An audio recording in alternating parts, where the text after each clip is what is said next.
അമ്മയും ടീച്ചറും ഒന്ന് വരൂ. മകന്റെ ഇന്നത്തെ വിശേഷങ്ങൾ അറിയണ്ടേ?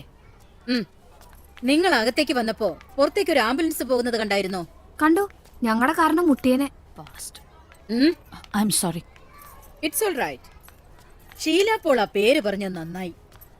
ഈ കുപ്പായി ഇട്ടോണ്ട് എനിക്ക് ആ പേര് പറയാൻ പറ്റില്ലല്ലോ. സഭാസ്ഥാപനം, കോർപ്പറേറ്റ് മാനേജ്മെന്റ്, അങ്ങനെ ഒരു പ്രിൻസിപ്പളിന് പല പരിമിതികളും ഉണ്ട്. ഇല്ലായിരുന്നെങ്കിൽ ഞാൻ ചിലരോട് ചിലതൊക്കെ വിളിച്ചു പറഞ്ഞേനെ.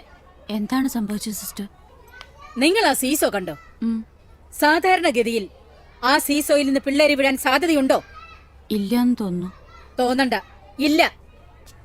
പക്ഷെ ആ സീസോയിൽ നിന്ന് 3 പിള്ളേരിന്ന് തലയടിച്ച് വീണു. അവരെയും കൊണ്ട് പോയതാ ആംബുലൻസ്. ആ കൂട്ടത്തില് തൊമ്മിയുണ്ടോ? തൊമ്മിയാണോ തള്ളിയിട്ടത്? ഏറ്റെടുക്കാൻ പോകുന്ന ജോലിയുടെ ആഴവും പരപ്പും കഠിനതയും മനസ്സിലായിട്ടുണ്ടല്ലോ. ഗുഡ്, തൊമ്മി തന്നെ.